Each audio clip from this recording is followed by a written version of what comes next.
Hello students, today we'll be discussing part 2 of chapter 1 of A Vindication of the Rights of Women. And in my previous, in chapter 1, part 1 of my video lecture, I had discussed how Wollstonecraft asserts that only reason lifts human above the animal and invites readers to get back to the basics. She possesses 3 questions giving clear, concise answer in the style of catechism. First, she asks, what entitles human to dominate animals on the earth? The answer is reason. Second question that she possesses is, what does a human gain throughout life that can improve his goodness or value? The answer is virtue. The third question that she asks is, why does God allow humans to feel various passions when these have the power to lead them astray? The answer is that they might have experiences. Experiences lead people through reasons to gain knowledge. Wollstonecraft sees these 3 activities as the dynamic links through which human can perfect their natures, move closer to God, and create earthly happiness.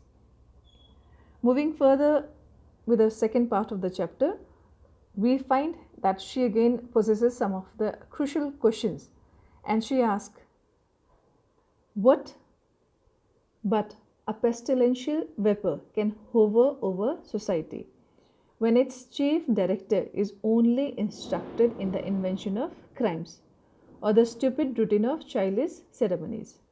Will men never be wise? Will they never cease to expect corn from tares and figs from thistles? So here Wollstonecraft says that it is impossible for any man, when the most favorable circumstances concur, to acquire sufficient knowledge and strength of mind to discharge the duties of king. Entrusted with uncontrolled power, how then they be violated when his very elevation is an insuperable or undefeatable bar to the attainment of either wisdom or virtue? When all the feelings of a man are stifled by flattery and reflections set out by pleasure, surely it is madness to make the fate of thousands depend on the caprice of a weak fellow creature, whose very station sinks him necessarily below the meanest of his subject. But one power should not be thrown down to exalt another. For all power, one intoxicates weak men, and its abuse proves that the more equality there is established among men, the more virtue and happiness will reign in society. But this and any similar maxim deduced from simple reason rises an outcry: the church or the state is in danger. If faith in the wisdom of antiquity is not implicit, and they who, roused by the sight of human calamity, dare to attach human authority, are revealed as despiser of gods and enemies of men. These are bitter calumnies, yet they reached one of the best men. Here she is giving reference of Dr. Price, who is a preacher whose ashes will preach peace and whose memory demands a respectful pause. When the subjects are discussed, they lay so near his heart. So she further says that a standing army, for instance, is incompatible with freedom, because subordination and rigor are the very sinews or strength of military discipline, and despotism or autocracy is necessary to give vigor to enterprise that one will directs. So besides, nothing can be so prejudicial to the morals of the inhabitants of country towns. Wollstonecraft says that as the occasional residence of a set of idle, superficial young men, whose only occupation is gallantry and whose polished manners render vice more dangerous by concealing its deformity under gay ornamental drapery, an air of fashion which is but a badge of slavery and proves that the soul has not a strong individual character. Or simple country people into an imitation of the vices. They cannot catch the slippery graces of politeness. That means they can't see the reality of this grace which is donned in the uniform. So every corpse is a chain of despots who, submitting and tyrannizing without exercising their reason, become dead weights of vice and folly on the community. She further says that a man of rank or fortune, sure of rising by interest, has nothing to do but to pursue some extravagant freak, whilst the needy gentleman who is to rise as the phrase turns, by his merit becomes servile parasite or vile panderer or encourager. She says that, may I be allowed to extend the comparison to a profession where more mind is certainly to be found. For the clergy have superior opportunities of improvement through subordination almost equally cramps their faculties. So here she says that the blind submission imposed at college to forms of beliefs serves as novitiate to the curate, who most obsequiously respect the opinion of this rector and patron. If he means to rise in his profession, perhaps there cannot be more forcible contrast between the servile, dependent gait of a poor curate and the country mien of a bishop. And the respect and contempt they inspire render the discharging of their separate functions equally useless.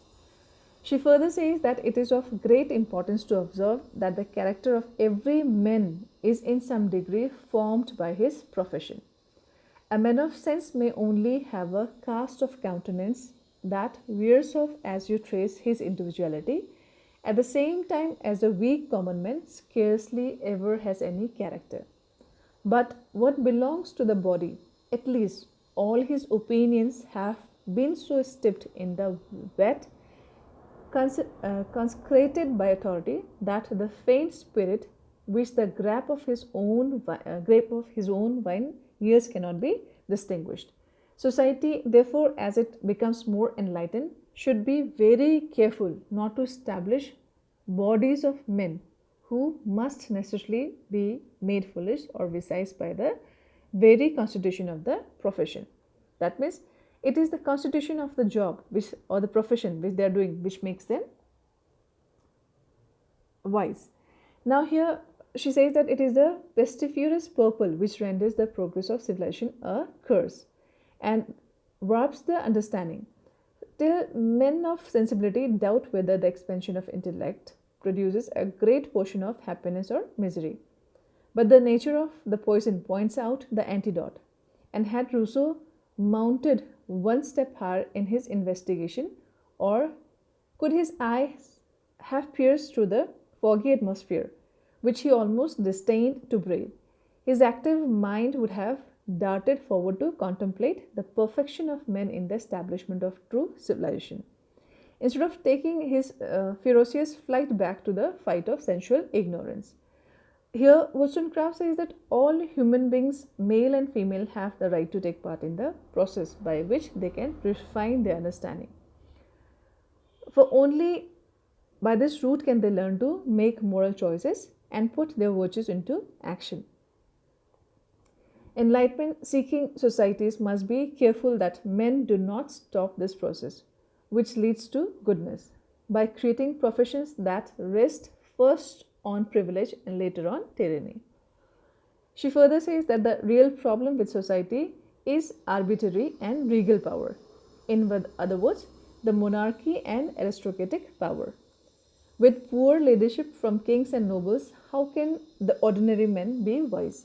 It is madness to put the lives and health of so many under the power of single weak fellow creature. She also criticizes professions in which a great subordination of rank constitutes its power, calling them highly injurious to morality. As example, she cites a standing army, sailors and naval gentlemen, even the clergy and the rules of fashion for gentlemen. She points out that the character of every human in some degree formed by his profession, and argues against a society filled with professions that force men to look foolish. Now, when we analyze this book, this chapter, we find that it was published in 1792, a time when the French Revolution was still in progress and America was experimenting with setting up a democratic republic, a new constitution, and a Bill of Rights. Wollstonecraft connects her argument with the philosophies and politics of those recent events. So she begins with the idea that reason, virtue, and knowledge are vital qualities. Few philosophers of her era would disagree to this. In fact, her entire first chapter focuses on broader ideas about society and monarchy rather than women's right. That was a smart way to move forward with the main discussion, that was women's right. This is a necessary first step to persuade her audience, which would be other predominantly male intellectuals. So Wollstonecraft wants to establish herself as an intellectual, and if the readers agree with her on these broader ideas, Wollstonecraft may be able to keep the reader on her side as she ventures into the far more controversial territory of a women's education. So still Wollstonecraft does not play it safe in this chapter, because here she directly is attacking the controversial and highly influential philosopher Jean-Jacques Rousseau. So Rousseau had argument with organized religion, which may be why Wollstonecraft refers to him as against God. He wrote extensively about humans in a state of nature, that in a healthy society humans are naturally good, good to themselves and others. Wollstonecraft suggests he advocated an actual return to a primitive state, something most scholars agree he did not do. Rousseau and Wollstonecraft disagreed in many areas, and she will refer to him often throughout this book. So Wollstonecraft also addresses how a profession shapes a man's view of the world, because women are not and could not be professionals. This is by definition a critique of men. Wollstonecraft agreed with John Locke, the Enlightenment philosopher whose ideas helped inspire the American Revolution. Locke emphasized the idea of social contract, which argued governments draw their power from the consent of the governed. That means to look down to the governed to get the ideas of the government. Now, along similar lines, Wollstonecraft objects to careers that require slavish obedience rather than the ability to think for oneself. She consistently rejects unquestioning obedience throughout this book. So, this was the discussion of part 2 of chapter 1. That is all for today. Thank you all.